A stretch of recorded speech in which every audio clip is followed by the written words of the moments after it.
أعوذ بالله من الشيطان الرجيم. بسم الله الرحمن الرحيم.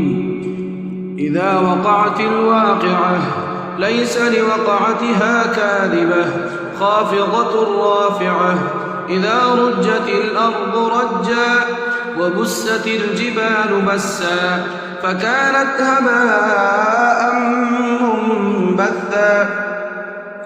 وكنتم أزواجا ثلاثة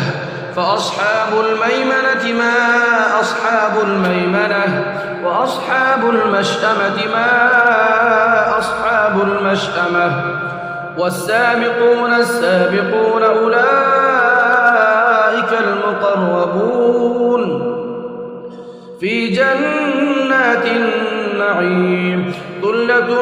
من الأولين وقليل من الآخرين على سرر موضونة متكئين عليها متقابلين يطوف عليهم ولدان مخلدون بأكواب وأباريق وكأس من معين لا يصدعون عنها ولا ينزفون وفاكهة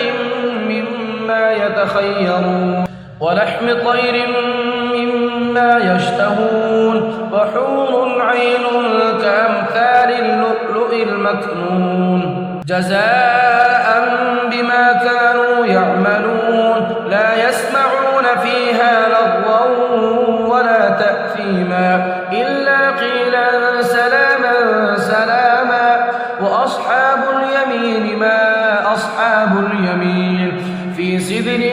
مخضود وطلح منضود وظل ممدود وماء مسكوب وفاكهة كثيرة لا مقطوعة ولا ممنوعة وفرش مرفوعة إنا أنشأناهن إنشاء فجعلناهن أبكارا عربا أترابا لأصحاب اليمين. ثلة من الأولين وثلة من الآخرين وأصحاب الشمال ما أصحاب الشمال في سموم وحميم وظل من يحموم لا بارد ولا كريم إنهم كانوا قبل ذلك مترفين وكانوا يصرون على الحنث العظيم وكانوا يقولون أئذا متنا وكنا ترابا وعظاما أئنا لمبعوثون أو آباؤنا الأولون قل إن الأولين والآخرين لمجموعون إلى ميقات يوم معلوم ثم إنكم أيها الضالون المكذبون لآكلون من شجر من زقوم فمالئون منها البطون فشاربون عليه من الحميم فشاربون شرب الهيم هذا نزلهم يوم الدين. نحن خلقناكم فلولا تصدقون أفرأيتم ما تمنون أأنتم تخلقونه أم نحن الخالقون نحن قدرنا بينكم الموت وما نحن بمسبوقين على أن نبدل أمثالكم وننشئكم فيما لا تعلمون ولقد علمتم النشأة الأولى فلولا تذكرون أفرأيتم ما تحرثون أأنتم تزرعونه أم نحن الزارعون لو نشاء لجعلناه حطاما فظلتم تفكهون إنا لمغرمون بل نحن محرومون أفرأيتم الماء الذي تشربون أأنتم أنزلتموه من المزن أم نحن المنزلون لو نشاء جعلناه أجاجا فلولا تشكرون أفرأيتم النار التي تورون أأنتم أنشأتم شجرتها أم نحن المنشئون نحن جعلناها تذكرة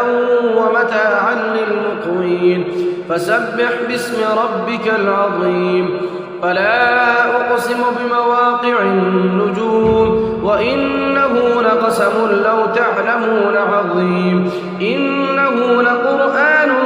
كريم في كتاب مكنون لا يمسه